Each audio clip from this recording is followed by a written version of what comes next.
欢迎来到 K 歌研究室，我是 K 歌。就在不久前 ，NASA 局长比尔·纳尔逊说，阿尔特弥斯2号载人绕月任务将从2024年底推迟到2025年之后，美国重返月球的任务可能要继续往后推迟，这让不少媒体一片哗然。为什么美国这重返月球计划从2017年到现在一直在延迟？想想当初阿波罗登月的壮观过程，虽然时隔50年，但是毕竟是有登月技术和经验，总不至于出现这样的问题吧？可如果阿波罗登月根本就没有发生过呢？就在2001年，美国福克斯公司播出了一档纪录片，名为《阴谋论：我们登上过月球吗》。节目中指出了当年 NASA 伪造登月的全部过程，指出的登月疑点让不少人再度想到了那个流传40年的登月阴谋论。它真的只是阴谋论吗？飘动的美国国旗，被灭口的美国空军，不敢发誓登陆过月球的宇航员，那些回到地球的宇航员为什么晚年都厄运缠身？也许一切的答案还要从一位 NASA 工程师开始说起。节目开始之前，还要请各位观众老爷们点赞、订阅、加转发，一键3连，拜托啦！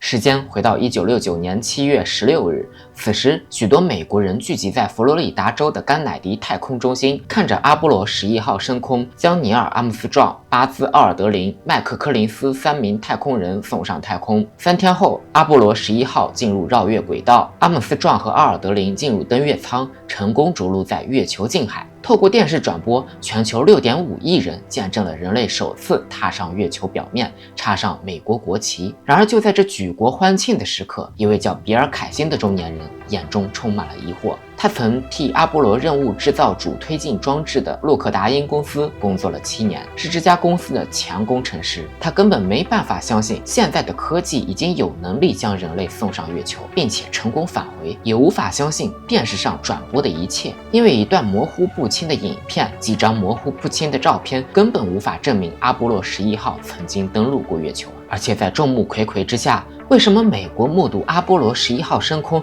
却很少看见着陆月球的画面？为什么1969年有荷兰报纸提出登月的真实性？为什么登月计划被视为一项军事任务？为什么阿波罗任务中的非机密资料也要对公众保密？为什么训练有素的太空人会这么容易在任务当中殉职？就连太空人的家属也会怀疑任务的真实性。这些问题就像乌云一样遮盖在月球的上空，让兴奋中的美国民众忽略了事情根本没有那么简单。凯辛认为，美国曾爆料出的各种黑料，恰恰就证明那些当权者在荧幕面前是一个样子，而私底下又是另一个样子。人们所得知的讯息是政府想让你知道的，但它不一定是事实的真相。于是，比尔·凯辛开始收集关于阿波罗11号登月的证据，越研究他就越发现，所有人根本就身处于一场世纪大骗局之中。比尔·凯辛最终将收集到的证据整理成一本书《我们从未登上过月球》，书中都是比尔·凯辛对登月行动造假的指控。但是当时处于登月高潮的美国，根本没人相信这些。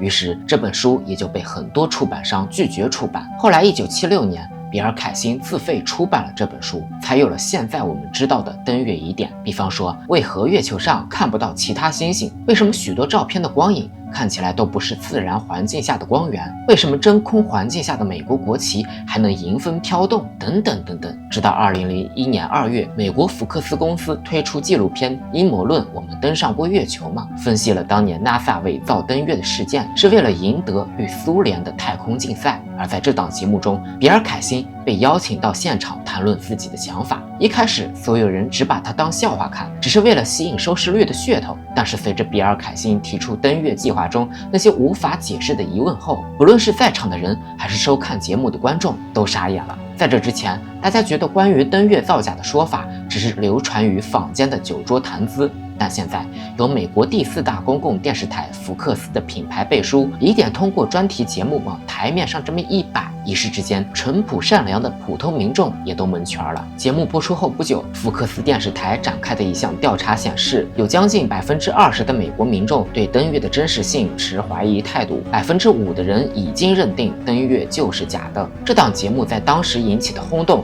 彻底把登月造假的阴谋论推向了高潮。然而登月造假还仅仅只是冰山一角。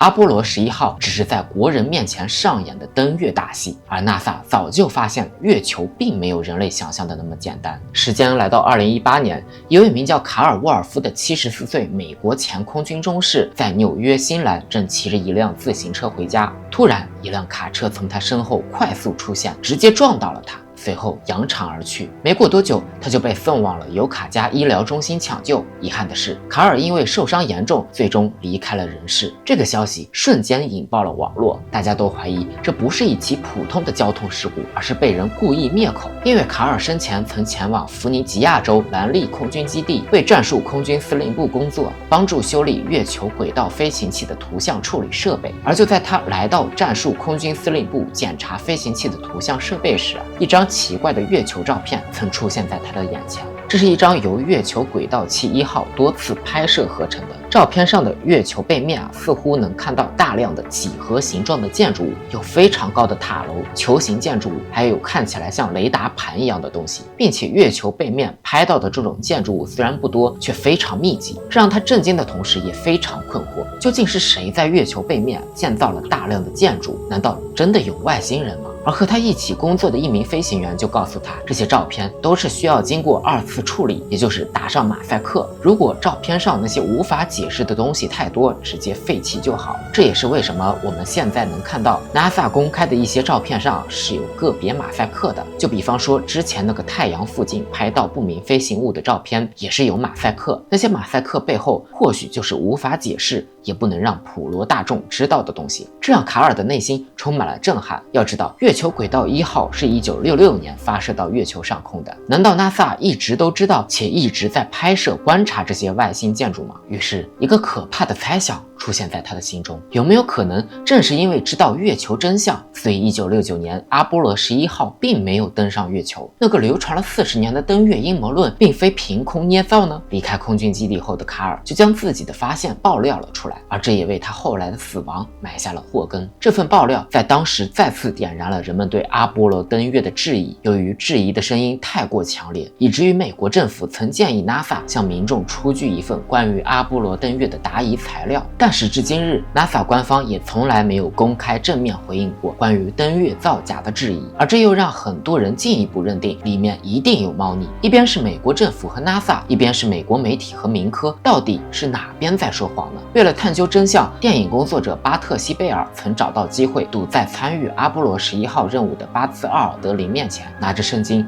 不断的要他对着圣经发誓，说他真的有踏上过月球。奥尔德林本来不想理他，但西贝尔穷追不舍，大骂奥尔德林是孬种，是骗子，一定被 NASA 塞钱了。72岁的巴兹奥尔德林一怒之下是一拳揍在西贝尔的脸上，而这一幕就被人拍摄了下来，至今还在网上流传。其实让大家更确信阿波罗没有登月的不仅仅是那些阴谋论，早在登月之前，怀疑的种子就已经种在普罗大众的心中。让我们把时间线拉回到登月之前的1961年4月12日，当时尤里加加林搭乘东方1号飞船升空，成为了第一个进入太空的人类。苏联彻底成为了太空中的老大哥。当时坐在白宫的美国总统是约翰·肯尼迪，早在竞选阶段，他就向选民承诺要让美国在太空探索和导弹防御上全面超越苏联。但是在真正坐进白宫之后，他才明白这件事情实在太烧钱了。当时的 NASA 局长詹姆斯·韦伯呢，也是个狠人，他认为超越苏联并不是什么难事，但前提是钱必须到位。一开口就提高了30%的年度预算，而美国上下也是群情激愤。在这种情况下呢，肯尼迪就咬了咬牙，决定要搞就搞个大的。你苏联的宇航员不是能上太空里飘吗？那我就让美国的宇航员在星球上着陆。于是就在加加林进入太空的1个月后，肯尼迪展开了演讲。他说要把艾森豪威时期的阿波罗计划直接升级成登月计划，并向所有人承诺要在20世纪60年代结束前将所有人送上月球，同时也能安全返回地球。 I don't think we ought to waste any money, but I think we ought to do the job.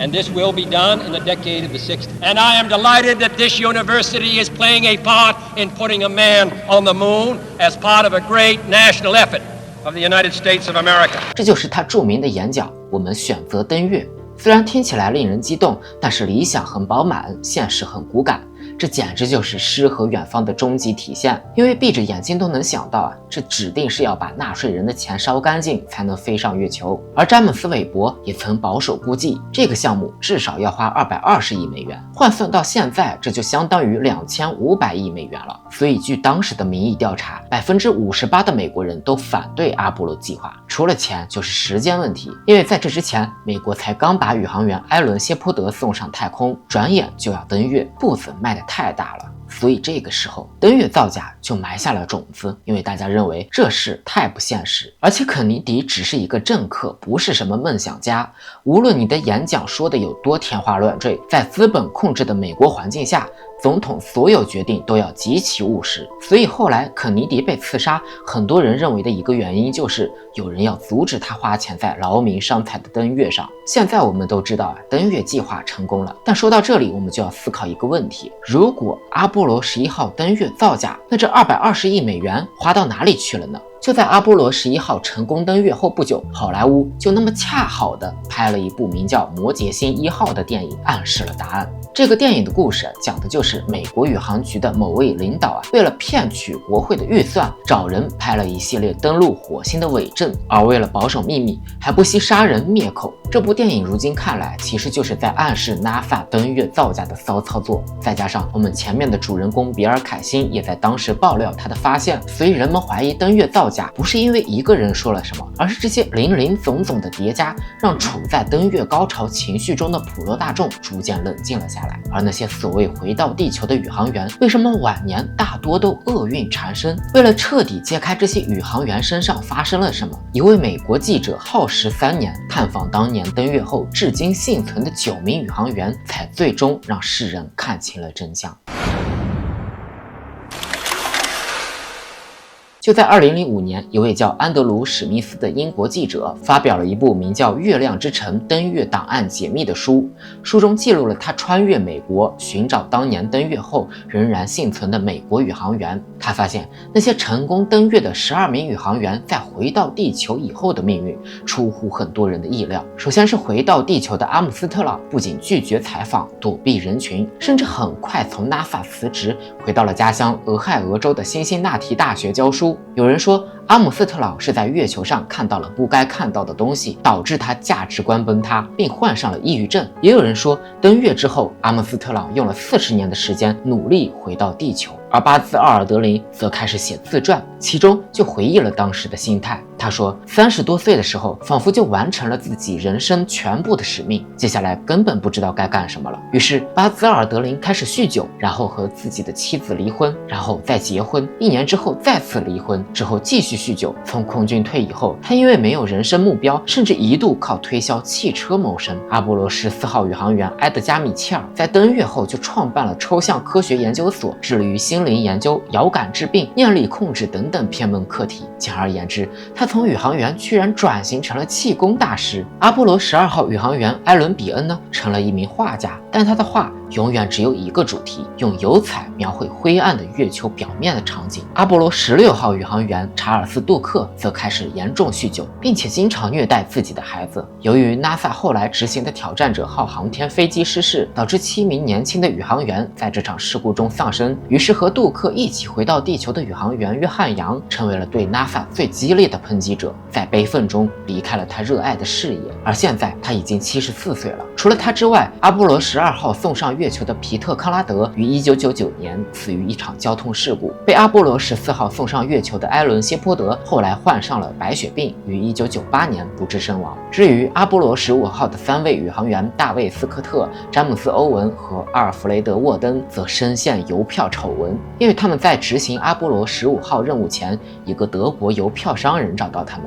要求3人将398封贴有新邮票的信封带入太空，直到返回地球，每位宇航员就会得到$7000，相当于现在的$5万左右。事情曝光之后，这3名宇航员最终在人群中销声匿迹。当年踏上过月球的12名美国宇航员，如今在世的也只剩下4个。回顾前面的登月造假，再加上宇航员回到地球的特殊状态，我们不妨做个大胆的猜想，那就是训练多年的宇航员们在即将踏上月球的时候被告知，他们要去的地方居然是模仿月球环境的摄影棚。于是拍摄完成之后，在记者发布会上，阿波罗11号的3名宇航员垮着脸，不仅拒绝采访，后来更是躲避人群。本以为献身航天事业的他们，终究还是有机会登上月球，没想到在1972年12月，阿波罗17号成功登月后，探月任务却突然偃息旗鼓，整整50年都没有再进行过。这就导致包括宇航员在内的很多探月计划参与者心中都产生了困惑，那就是他们的人生接下来该干什么？